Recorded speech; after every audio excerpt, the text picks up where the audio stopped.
계속해서 생활 속 유용한 정보를 전해드리는 똑똑한 한방 함께하겠습니다. 네, 조민지 리포터가 준비를 하고 있는데요. 오늘은 장애를 가진 분들에게 도움이 되는 정보를 준비하셨죠? 네, 그렇습니다. 요즘은 선천적인 장애를 갖고 계신 분들도 있지만 이 후천적이거나 불의의 사고로 장애를 갖는 분들도 계시죠. 특히 요즘 같은 고령화 사회에서는 노화로 인한 장애를 갖는 경우가 많다고 합니다. 그래서 오늘 똑똑한 한방에서는 청각장애와 난청을 가진 분들을 위한 정보 준비했습니다. 함께 보시죠.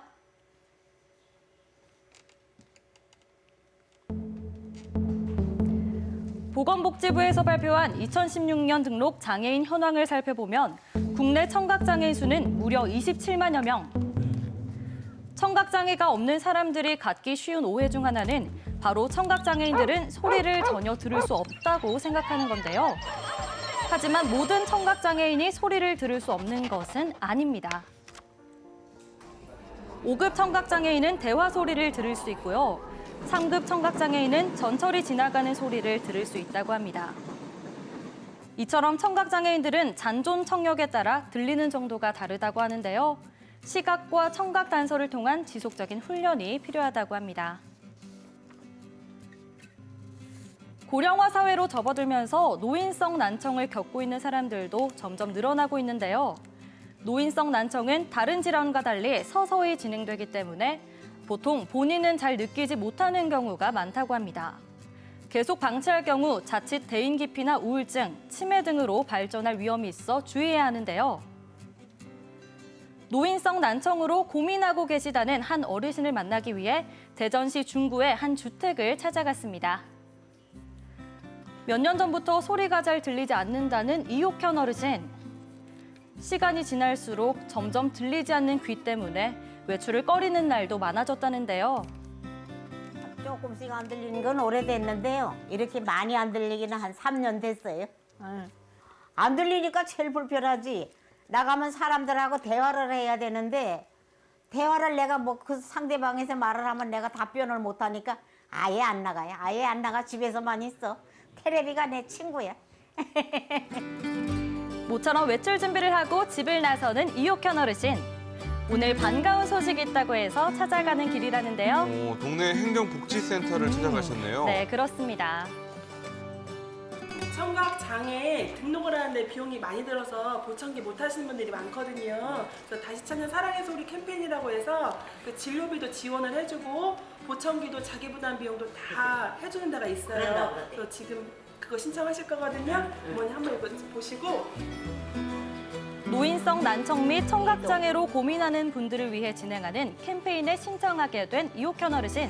정말 반가운 소식일 것 같은데요. 네, 그러니까요. 밖에 나가서 친구들하고 대화하고 싶어요. 그리고 손주들하고 말하고 싶고 손주들하고도 대화가 안 되니까.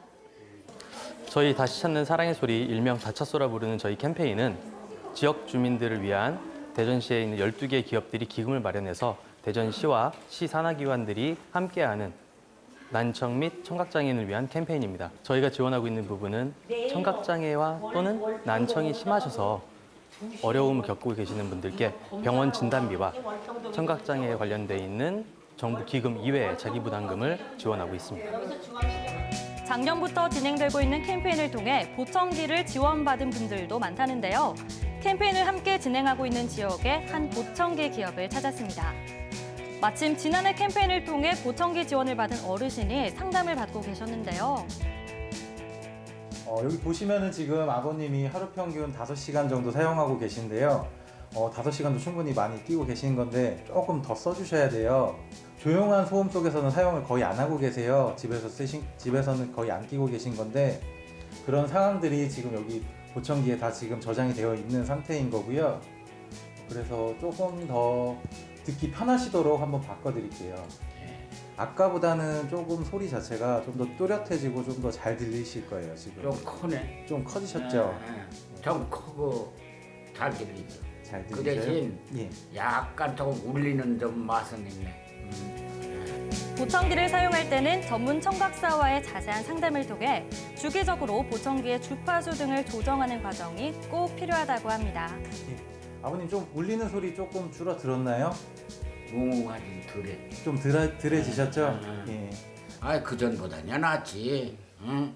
나인데 내가 그러니까 고맙게 생각하는 거지. 예, 보청기는 처음 구입하고 끝이 아니고요. 계속 지속적인 조정을 받으셔가지고 본인에 맞는 편안한 소리를 찾아가셔야 되는 겁니다. 평소에 난청 증상을 느끼셨다면 빠른 시일 안에 청력 검사를 받는 게 좋은데요.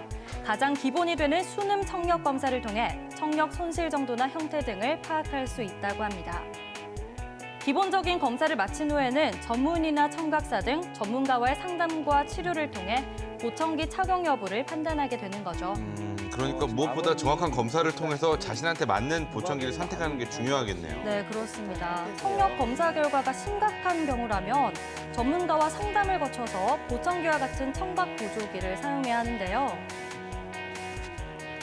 보청기는 몸에 부착하는 포켓형과 귀 뒤로 거는 귀걸이형, 웨이도와 이갑개를 채우는 이갑개형, 웨이도 입구 일부를 채우는 웨이도형, 웨이도 안쪽으로 완전히 넣어서 다른 사람 눈에 잘 띄지 않는 고막형 등 4가지 종류가 있습니다.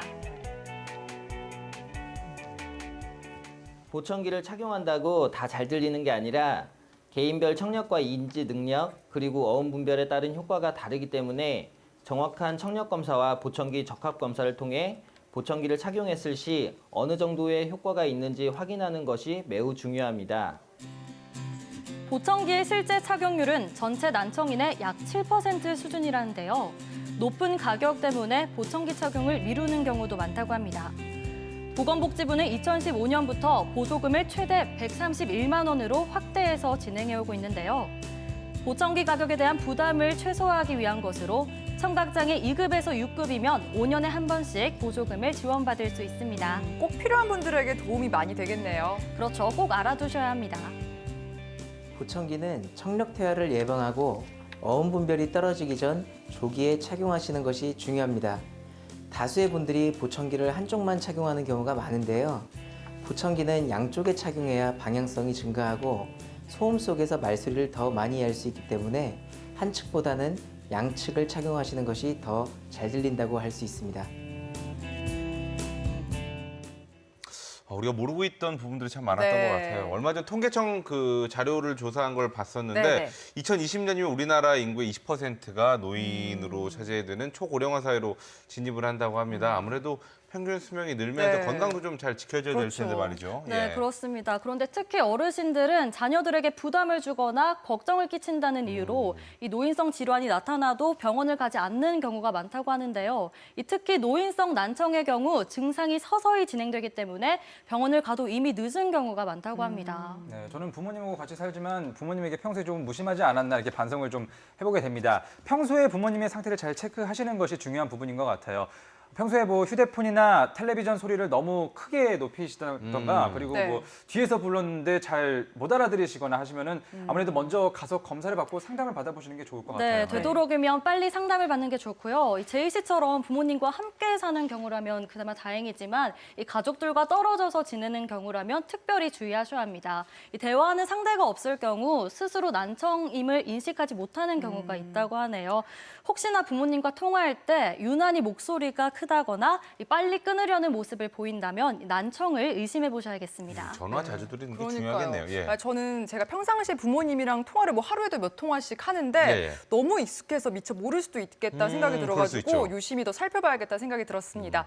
그나저나 그 노인성 난청을 예방할 수 있는 방법에는 뭐가 있을까요? 네, 노인성 난청을 예방할 수 있는 방법에는 지나친 음주와 흡연만으로도 이 증상이 악화될 수 있다고 하니까 이 음주와 흡연을 줄이는 것만으로도 예방을 할 수 있을 거니까 꼭 기억해 두시기 바랍니다.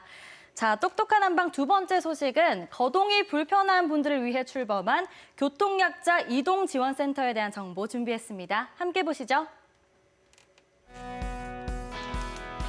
수많은 사람들이 편리하게 이용하는 대중교통. 하지만 교통약자에 대한 배려가 부족하다는 평가를 받고 있는데요. 지난 1월 거동이 불편한 교통약자들의 이동권 보장을 위해 대전 교통약자 이동지원센터가 문을 열었습니다. 대전교통약자 이동지원센터에서는 자동화 관제 시스템을 통해 이용자가 접수한 출발지에서 가장 근접한 차량을 실시간으로 추적 조회하여 이용자를 보다 빠르게 이동 전환 서비스를 지원하고 있습니다.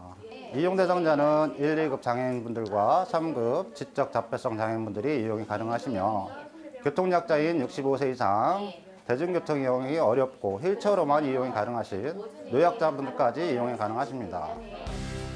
현재 대전 교통약자 이동지원센터에 등록된 회원은 13,000여 명 정도라는데요.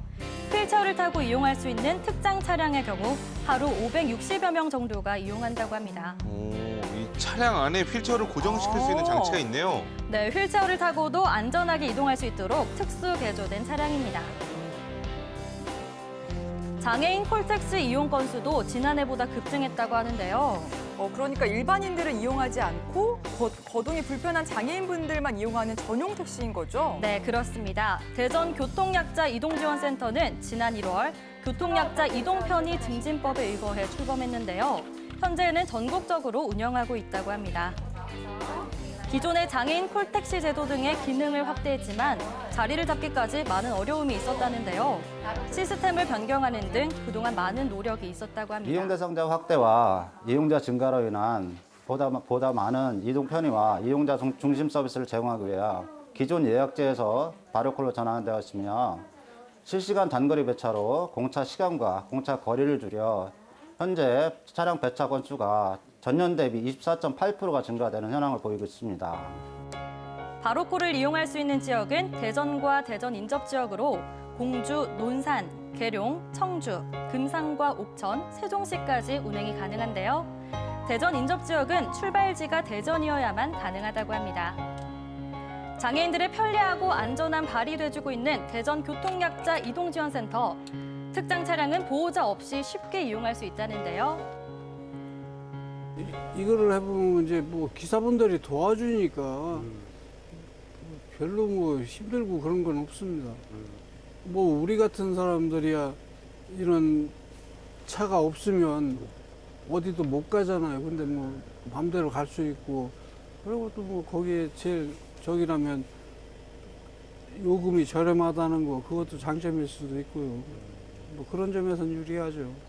요금이 저렴한가 봐요. 네, 아주 저렴합니다. 대전의 경우엔 3km에 1,000원인데요. 기본 요금을 초과할 경우 440m마다 또는 107초가 지날 때마다 100원이 가산된다고 합니다. 또 시외의 경우에는 별도로 20%의 할증 요금이 부과된다고 하네요. 이용 방법은 전화 1588-1668로 접수가 가능하시고요. 접수 시간은 오전 7시부터 오후 10시까지 접수가 가능하십니다.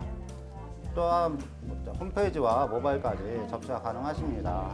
접수 시간은 오전 7시부터 밤 9시까지 접수가 가능하시고 밤 10시 이후 다음날 아침 7시까지 차량 이용을 원하는 회원은 사전에 예약을 해주시면 이용이 가능하십니다. 교통약자 이동지원센터의 기능이 참 네, 중요한 것 같아요. 맞아요. 아무래도 그리고 보통 이제 일반적으로 휠체어를 타고 다니시다가 네. 참 이렇게 불편한 부분이 많거든요. 뭐 그렇죠. 턱이 있는 경우도 있고 계단이 있는 경우 이런 데는 못 네. 움직이잖아요. 예. 그리고 일반 택시를 이용할 때도 불편한 점이 많다고 하는데요. 아까 소개해드린 이 특장차 같은 경우에는 휠체어가 올라갈 수 있는 길도 있고요. 또 그렇죠. 고정을 해줄 수 있다고 하니까 정말 유용한 것 같습니다. 하루에 500명이 넘는 분이 이용을 하신다고요? 네, 그렇습니다. 현재 지원센터에서는 특장차 82대와 임차 택시 55대 등 총 157대의 장애인 콜택시를 운행 중인데요.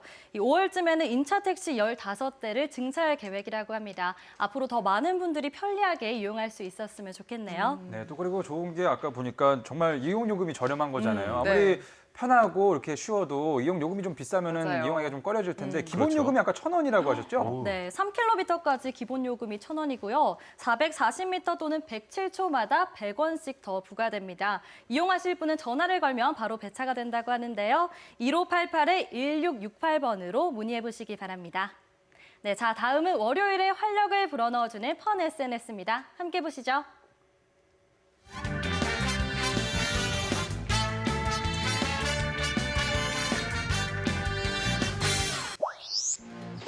고양이들의 신기한 한국말 퍼레이드 함께 볼까요? 전 진짜 아까 사람이 있는 줄 알았어요.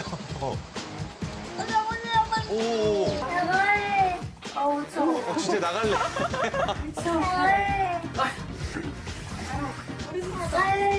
이거 외국 아닌가요? 근데 한국 고양인가요? 신기하네요.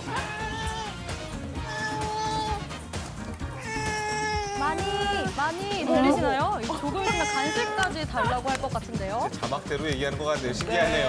예. 자, 지금부터는 요리를 즐겁게 만드는 꿀팁 알아볼까요? 상자의 뚜껑 부분을 한 면만 남기고 오린 후 도마 밑에 깔아두면 손질후 남는 쓰레기를 쉽게 담을 수 있습니다. 보관하기 어려운 요리 재료도 종이봉투 하나만 있으면 끝! 먼저 종이봉투를 접어서 구멍을 송송송 뚫어줍니다. 여기에 마늘을 넣고 어두운 곳에 두면 오래 보관할 수 있다네요. 생선을 자를 때 도마까지 움직여서 힘들었다면 이젠 고무줄을 이용해보세요. 도마의 양쪽에 하나씩 끼워주면 어때요? 이제 밀리지 않죠? 칼이 잘 들지 않는다고요? 이럴 땐 사기로 만든 컵으로 한번 갈아보세요. 지금까지 똑똑한 한방 리포터 조민지였습니다.